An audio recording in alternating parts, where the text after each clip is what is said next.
Olá, meninos e meninas! Iremos iniciar agora a nossa aula 9 de Programação Estruturada e Orientada a Objetos. Na aula passada, nós iniciamos o nosso estudo através dos comandos de iteração, onde nós aprendemos que temos também o while e o do while, tá certo? Além do comando for, que nós vimos em outras aulas. Então, nós vimos a diferença entre o while, do while, aprendemos que a condição do while está no início do trecho do código e o do while no final do trecho do código.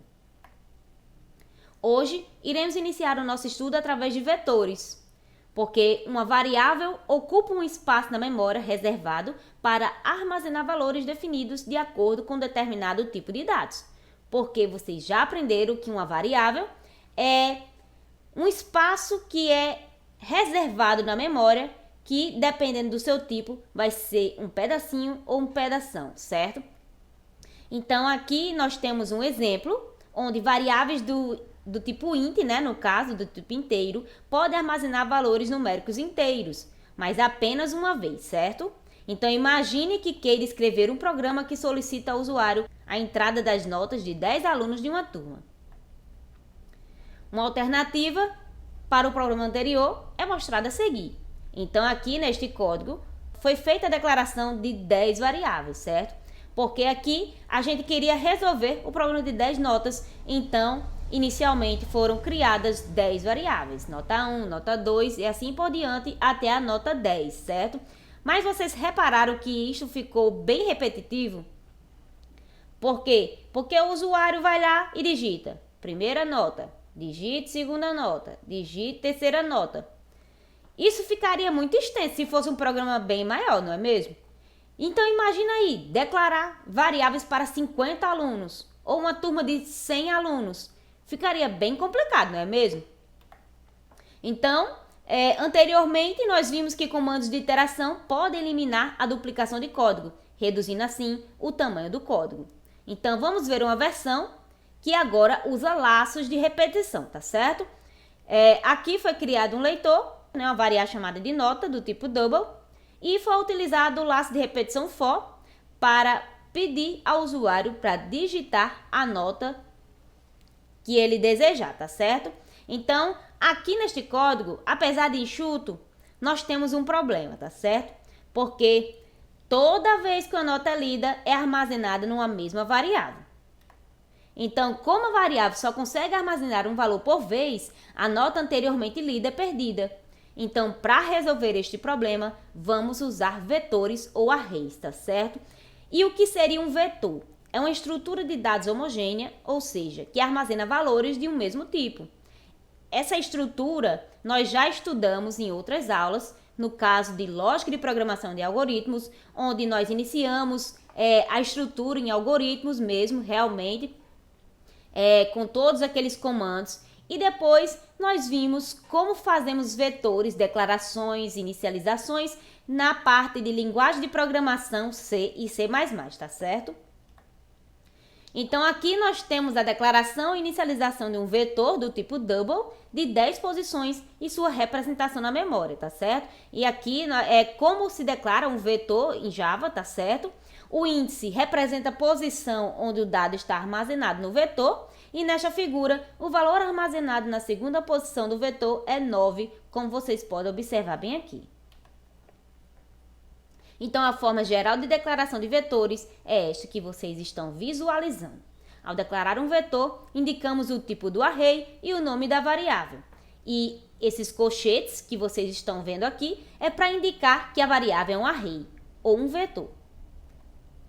Então, existe uma diferença quando declaramos um array em relação às declarações de variáveis de tipos primitivos. Para que seja alocado o espaço da memória relativo ao array, é necessário usar a palavra-chave new, seja na declaração do array ou inicializando posteriormente, como vocês podem observar bem aqui, tá certo? Então, este é o formato geral para inicialização na própria declaração. O tipo vai declarar o tipo de cada elemento do vetor. No caso, o tipo vocês já aprenderam que pode ser real, inteiro, caractere, certo? O tamanho que nós temos aqui é a quantidade de elementos que o vetor pode guardar. E quando usamos a palavra new, é reservado um espaço de memória suficiente para armazenar a quantidade de elementos especificada. Então, fazendo analogia, podemos dizer que declarar um vetor do tipo double de 50 posições equivaleria a declarar 50 variáveis do tipo double. Só que é muito mais prático trabalhar com vetores, como vocês estão vendo agora, né? Então, principalmente porque o tamanho do vetor pode ser determinado pelo usuário durante a execução do programa, como nós podemos observar aqui, tá certo? Aqui foi criado um leitor e o usuário é que vai determinar a quantidade de notas que devem ser lidas. Então, esta quantidade de notas que o usuário vai informar vai ser lido pela variável quantidade do tipo inteiro que foi criada bem aqui, tá certo? E aqui nós temos a declaração do vetor notas, que ele é do tipo double.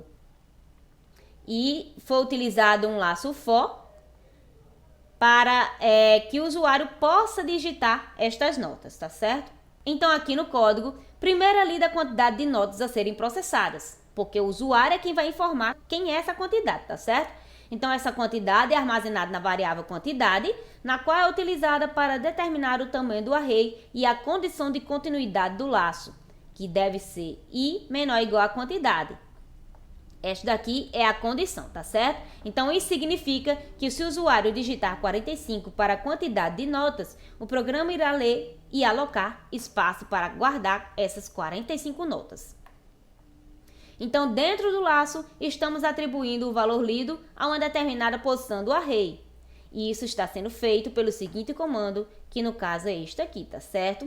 Então, observe o uso do colchete com i dentro, certo? Como o vetor geralmente tem várias posições, então é necessário informar em qual posição irá ler ou escrever. Isso é feito passando-se o índice da posição, que na memória das linguagens de programação, os índices começam pelo número 0, tá certo? Então, nesta figura, nós temos a representação do espaço na memória de um array de 10 posições. O índice do primeiro elemento do array é 0, não é 1, tá certo? Sempre é 0. Já o índice da última posição é 9 e não 10. Então, observe que se quiser acessar o enésimo elemento de um array, é só usar o índice n-1. Então, aqui nós temos a representação deste vetor ou array, certo? De 10 posições. No caso, ele vai da posição 0 até a posição 9. E para ler ou escrever uma posição no array, é só usar o nome da variável e indicar o índice da posição a ser lida ou escrita, como no exemplo a seguir que nós temos aqui, tá certo? Então aqui, ó, escreve a nota do índice 4, ou seja, na quinta posição do array. Então, este 7.8 vai ser atribuído para esta posição do vetor notas. Este outro aqui, escreve a nota no índice i. Então, 8.3 vai ser atribuída à posição i do vetor notas. E aqui temos a impressão da nota de índice 8, ou seja, a nona posição do array, através do comando system.out.println, que vocês já aprenderam que serve para mostrar dados na tela, tá certo? E aqui eu tenho uma atividade para vocês, onde eu quero que vocês declarem um vetor de 3 posições chamado de x, façam um programa que atribua o valor 3 à posição 0 do vetor x, o valor 2 para a posição 1 do vetor x e 0 para a posição 2 do vetor x e depois mostre-o. No caso, vai apresentar os dados que foram atribuídos na tela, tá certo? E na terceira questão, eu quero que vocês façam um programa que leia um vetor de 3 números inteiros e mostre-os. Então, o que nós aprendemos hoje? Nós iniciamos o nosso estudo através dos vetores, onde é um assunto que já tínhamos visto em outras matérias, como no caso de lógica de programação e algoritmos. Já é um assunto bem familiar para vocês, certo? Lá naquela matéria, a gente aprendeu como inicializar em algoritmos, como fazer declarações, e posteriormente, na mesma matéria, nós vimos como utilizamos vetores na linguagem de programação C e C++, e agora nós vimos como fazer este vetor na linguagem de programação Java, tá certo? Como vocês puderam perceber, o raciocínio é o mesmo, certo? De vetores, como fazer declarações, atribuições, mostrar na tela. O que muda realmente é a estrutura da linguagem, tá certo? Então aqui nós temos as referências, por hoje é só e até a próxima aula.